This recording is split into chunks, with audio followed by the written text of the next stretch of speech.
buenas a todos, ¿cómo andan? Les doy la bienvenida a Historias para un Café. En el anterior video hablamos sobre el reino de Numidia y hay un reino que está estrechamente vinculado a este. Es por eso que hoy vamos a hablar del reino de Mauritania. En caso de que este tipo de contenido sea de tu agrado, podés suscribirte para mantenerte al tanto de los nuevos videos que se van subiendo. También agradezco a los colaboradores del canal que con su apoyo son de gran ayuda para que podamos seguir creando este tipo de contenido. En caso de que también quieras ayudarnos, podés hacerlo desde el botón unirme. Ahora sí, comencemos con el tema del día. El reino de Mauritania, o país de los Mauri, fue un estado de la antigüedad constituido como una federación de tribus de cultura amazigh ubicadas en el norte de África, en los actuales Marruecos y Argelia. Su capital fue Volubilis. Sus habitantes nativos, pastores seminómadas de etnia amazigh, fueron conocidos por los romanos como Mauri y en ocasiones como Masa Esili. El reino de Mauritania está estrechamente vinculado con el reino de Numidia, tanto en cultura como en historia. Es importante utilizar la denominación antigua latina Mauretania para no inducir a su confusión con el moderno estado de Mauritania que se ubica en las costas atlánticas de África. Ya teniendo esta pequeña idea sobre lo que es el reino, ahora sí repasemos punto por punto. Las primeras civilizaciones de ganaderos y agricultores durante el Neolítico se conocen por los restos de hallazgos arqueológicos de varias cuevas con cerámicas de tipo impreso y cardial, que muestran relaciones con la colonización neolítica de todo el litoral del Mediterráneo occidental y extendido a través del estrecho de Gibraltar durante el primer Neolítico del occidente de Europa, temprano en el sexto milenio a.C. Dentro del Neolítico andaluz de las llamadas culturas de las cuevas y cultura de cerámicas de la Almagra previas a la cardial llegada a lo largo del Mediterráneo europeo. Las corrientes que motivan el nacimiento de las civilizaciones del bronce no llegaron o no dejaron huella en el territorio mauretano durante el tercer y segundo milenio a.C. Hasta la llegada de los fenicios en el siglo VII a.C. a las costas de Mauretania y Numidia, fueron una región apartada de la civilización, escasamente poblada y sin grandes asentamientos. Tras la caída de Tiro ante los asirios en el siglo VI, Cartago tomó el relevo de la metrópolis y es entonces cuando la influencia amazigh tiene gran penetración en las costas de la Mauritania. El establecimiento de factorías y colonias fenicias representó el primer contacto con una cultura superior.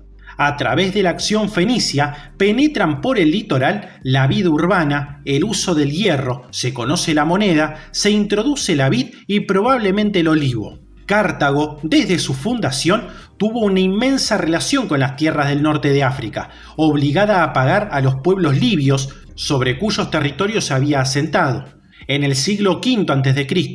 organizaron dos expediciones para reconocer las costas mauretanas, convirtiéndose en territorios de dominio cartaginés. Cartago, gobernada por ricos aristócratas, creó un imperio comercial impulsando la creación de nuevas colonias en las costas de los actuales Marruecos y Argelia, buscando nuevos recursos naturales, iniciando la explotación de los recursos pesqueros de los litorales y fabricando salazones y salinas para exportar el garum. Se crearon numerosas factorías y colonias, exportando marfil, oro, estaño, púrpura y esclavos, e importando entre los indígenas sus mercancías como vidrio, cerámica, objetos de bronce y hierro y tejidos de púrpura. Cartago terminará por moldear el territorio nordafricano con la asimilación de la cultura púnica, como el alfabeto, la lengua y la religión, preservando cierta autonomía. Durante el período de influencia púnica, Numidia sufrió una silenciosa revolución extendiéndose los cultivos de la vid, el olivo, el trigo y la higuera. Todo ello proporcionó un aumento gradual del desarrollo económico y cultural. El lenguaje, el púnico, se convertirá en la lengua oficial bajo Masínissa y seguirá hablándose 4 siglos después por los mismos sacerdotes de la diócesis de Hipona en sus prédicas. El legado de Cartago al mundo agrícola es evidente en aportaciones tan definitivas como un modelo de arado de reja triangular forjado en hierro, mucho más eficaz que el milenario arado Amazigh, una simple punta aguzada de madera que abría un mal surco, o la misma aportación que supone el cultivo del olivo que habrán de adoptar los propios romanos. El dominio cartaginés en el norte de África se caracterizó, a diferencia de otras zonas, por la realización de alianzas con los jefes indígenas y el mantenimiento de la hegemonía del mar. A partir del siglo IV a.C., el poder de los jefes nativos se fue consolidando por la creación de federaciones de pueblos y tribus indígenas, y esto terminó en el nacimiento de dos reinos en la región de Mauretania, dependientes directamente de Cartago y separados por el río Muluya. El reino del oeste adquirió el nombre de Reino de Mauretania, siendo la Mauretania nuclear. Durante las guerras púnicas, los reinos Amazighs de Mauretania y de Numidia oscilaron de una a otra potencia, luchando entre sí por no ser absorbidos. Durante y después de la Segunda Guerra Púnica, Numidia fue unificada por Masinisa, aliado de Roma, absorbiendo también a los macesilos de Sifax en el 203 a.C. e iniciando una etapa de dominación númida sobre Mauretania, logrando dominar Mauretania, Numidia, Libia y la Cirenaica. A su muerte, Roma dividió sus dominios entre sus hijos. Jugurta, rey de Numidia, intentó reunificar el reino de Numidia, que estaba dividido en tres. Cayo Mario había sido derrotado por Jugurta, pero el rey Jugurta fue traicionado por Boco I, rey de Mauritania, de quien era yerno, siendo entregado a Roma posteriormente por este. Boco I inició un acercamiento político a Roma, gracias al cual consolidó y expandió los dominios de su reino hasta la frontera de la región de Numidia. Tras su muerte, su reino quedó dividido entre sus hijos Boco II y Bogut, al este y oeste respectivamente. Los dos hermanos participaron en la Segunda Guerra Civil Romana a favor de Julio César, invadiendo el reino de Numidia y conquistando su capital Cirta.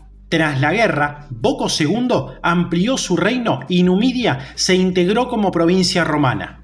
Posteriormente, en la Cuarta Guerra Civil, Boco II apoya a Octavio frente a Marco Antonio, mientras que su hermano apoya a este último.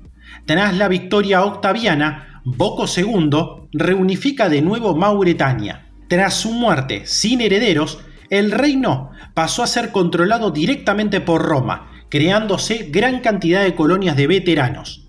En el año 25 a.C., Octavio designó a Juba II, hijo de Juba I de Numidia, como rey de Mauretania. Juba II renombró su capital Iol en honor de Octavio y la convirtió en un gran centro cultural helenístico y romano. Los proyectos de construcción y escultura en Cesarea y Volubilis presentan una rica mezcla de estilos arquitectónicos egipcio, griego y romano. Juba II ejerció una buena política de gobierno, fomentó y apoyó las artes escénicas, la investigación científica, el conocimiento de la historia natural y estimuló el comercio. Mauretania comerció con todo el Mediterráneo, en especial con Hispania e Italia, exportando pescado, uvas, perlas, higos, grano, madera para muebles y tinte púrpura. Igualmente, el valor y la cantidad de la moneda mauretana era reconocida en el mundo antiguo. El historiador griego Plutarco describe a este rey como uno de los mejores estadistas de su tiempo. En el 19 después de Cristo, Juba II nombró corregente a su hijo Ptolomeo, antes de morir en el año 23, siendo enterrado junto a su primera esposa en el mausoleo. Ptolomeo reinaría hasta el 40 después de Cristo, cuando su primo segundo, el emperador Calígula, mandó a asesinarle durante una visita a Roma. Tras un periodo de incertidumbre, bajo el emperador Claudio, en el año 44 después de Cristo, Mauretania fue anexionada al Imperio Romano, siendo dividida en dos provincias distintas, la Mauretania Cesariensis, en el oeste y centro de la actual Argelia, y la Mauretania Tingitana, con capital en Tingui, la moderna Tánger, en Marruecos. Durante el siglo III a.C. se estableció en el lugar una cultura llamada púnico-mauritana. de gran influencia fenicio-cartaginese debido a las factorías, hasta la incorporación de Mauretania al Imperio Romano en el año 44. Luego de la caída de Cartago, en el 146, el país adquiere mayor desarrollo, sobre todo en las zonas litorales, ya que el interior sigue poblado por pastores nómadas ajenos a las corrientes civilizadoras. Aparece un sistema propio de escritura, el llamado alfabeto líbico, con el que se escriben textos en la antigua lengua empleado en el Sahara hasta casi el presente, con el que se escriben textos en la lengua indígena, el Amazigh, y cuya última fase fue el alfabeto Tifinagh, empleado en el Sahara hasta casi el presente. En suma, se cree que una civilización autóctona, aunque derivada de los estímulos coloniales, que duró hasta la romanización.